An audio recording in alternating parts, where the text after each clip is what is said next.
No candidate received more than half of all the first preference votes cast in the election.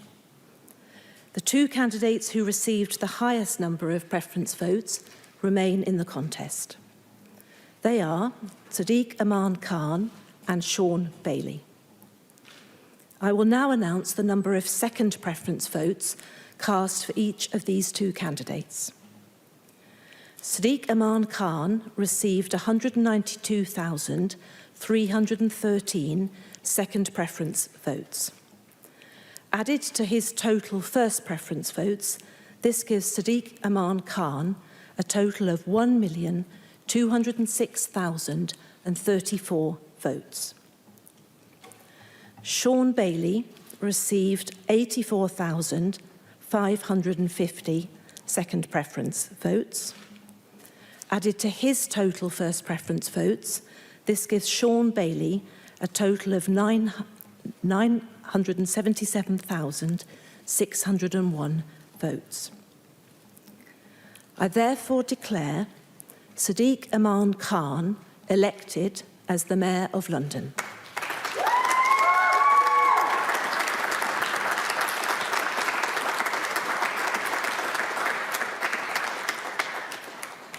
I will now ask Sadiq Khan, the Mayor of London, to come to the stage to give a short speech, and I will afterwards ask Sean Bailey to speak.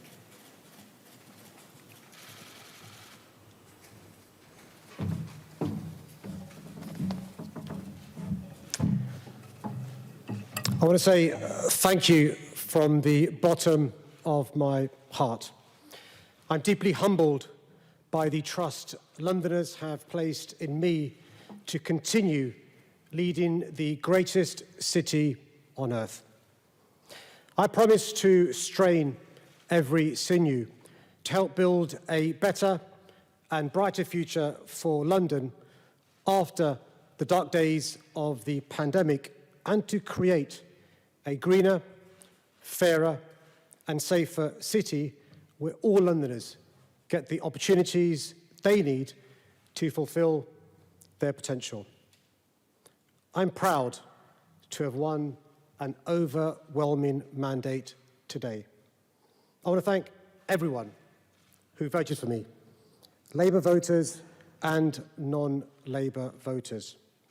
And also want to speak directly to every Londoner who didn't vote for me this week. I'll never ignore your voice, your concerns, or your worries. I'll always be a mayor for all Londoners, working to improve the lives of every single person in this city. The results of the elections around the UK show that our country, and even our city, remain deeply divided. The scars of Brexit are yet to heal.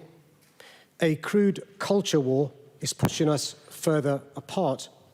There's a growing gap between our cities and towns, and economic inequality is getting worse, both within London and between different parts of our country.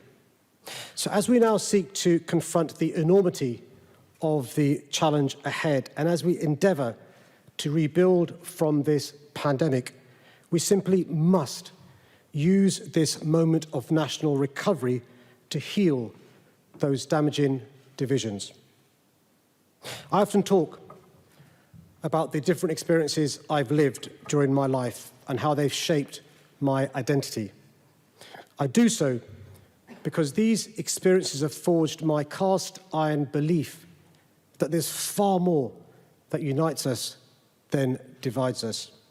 I grew up on a council estate, a working-class boy, a child of immigrants. But I'm now the Mayor of London. I'm a Londoner through and through. This city is in my blood. But I'm also a patriotic Englishman and a Brit who's proud to represent this nation's great capital. The experiences I've had through my life have shaped my belief that we all have a responsibility to do everything we can to build the bridges that bring us together rather than the walls that can only drive us further apart. This virus doesn't care whether you live in London or Liverpool, whether you're a Brexiteer or a Remainer, or what you think it means to be woke. We're only defeating it by acting together and by helping each other. So now we must capture and harness that spirit of unity and cooperation to build a better and brighter future.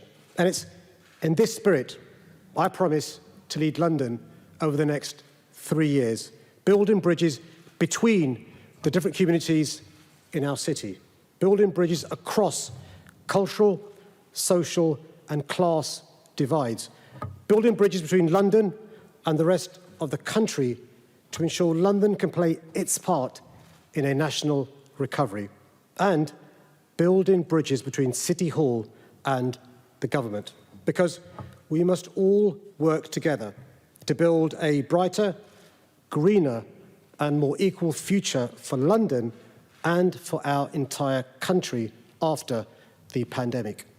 It's not a competition between areas. People without a good job or living in poverty need help wherever they are. I want to finish by saying thank you.